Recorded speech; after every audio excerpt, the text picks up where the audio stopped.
Hi guys, gagawa ako ng Mohnkuchen. Ito ay isang German cake tradition. Ayan, bakit ako? Hi guys, magbe-bake ako ngayon ng Mohnkuchen dito sa Germany. So, yun yung pinaka masarap nila na cake na natikman ko dito sa Germany. So, favorito ko siya.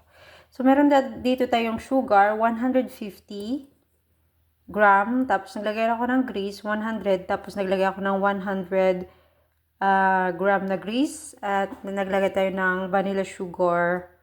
Naglagay tayo ng vanilla sugar, yun o. Yan, 1 pouch niyan. So, ayan na, ilalagay ko na yung ating pinaka main ingredients, itong ating moon na fluffy yan siya guys pag maluto mamaya. Masarap siya. So, lulutuin ko na siya. Kinamay ko na, nagugas naman ako ng kamay. Ngayon, halo na natin yung ating milk. Kasi i-mix din natin yan siya.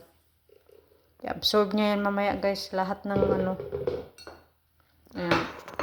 Mix ko muna. So, mix na natin dandahan kasi nag-init na tayo ng siya. So, mix natin to siya. At I think, lulutuin natin yung moon, yung pinaka main ingredients natin. Lulutuin to siya sa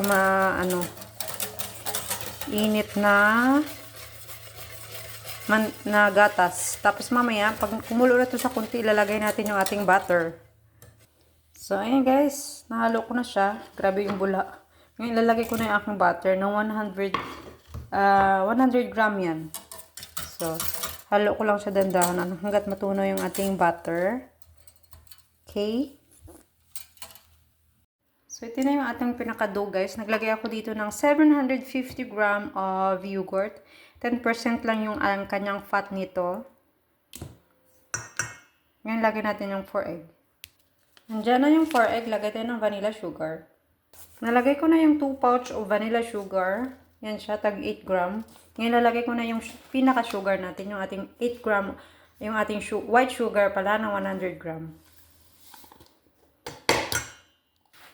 Maglalagay tayo ng baking powder. Half lang daw ng pouch nito. 15 gram siya. Tansya ko lang. Lagay pa tayo konti. Yan. Parang nakakunti Tinamihan na, no? Ngayon, lalagay tayo ng milk. 250 ml of milk. Naglagay ako dyan ng tubig kasi condensed milk yung ginamit ko. Ngayon, maglalagay tayo ng vanilla extract. At ang ating 1 teaspoon of starch. Yan. Pampalapot ng ating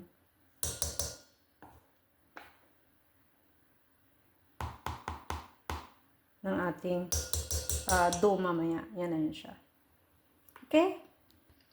Ito yung ating vanilla sugar. Vanilla extract. Tansya lang din. Yan, wala na pala ako masyado.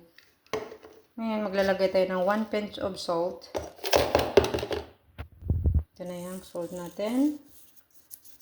Maglalagay tayo ng itong parang grease ang tawag sa kanila, pero sa atin to para siyang mais.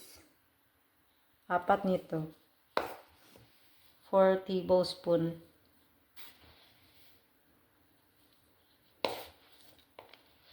Ito din yata yung magpapalapot mamaya sa atin Mohnkuchen. So, yan. Ngayon, maglalagay tayo ng butter. So, ito, tunawin ko muna ng butter, tapos lalagay ko dyan. Ayan guys, yung ating butter. I-melt ko lang yan siya, tapos lalagay ko siya dito. So, ayan guys, nag-melt na yung ating butter. Lagay na natin dito, butang, longga. So, andyan na yung ating butter sa loob. I-mix lang natin guys. Tapos mamaya, ilagay na natin yung ating pinaka-filling dito. Lagay na natin yung ating dough sa ating lalagyan, kung saan natin siya i-bake. Ito guys, na-mix na natin lahat. Ilagay na natin sa ating baking form. Ayan, buhos na natin guys.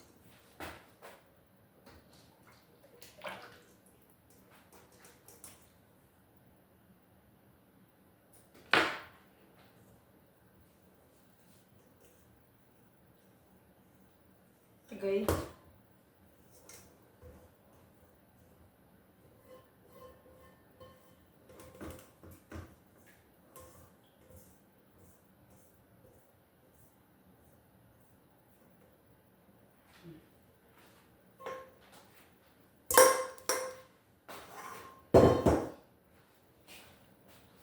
So ngayon, lalagay na natin tong ating malinis na lalagyan. Ito guys, lalagay na natin siya dito. Mix natin siya.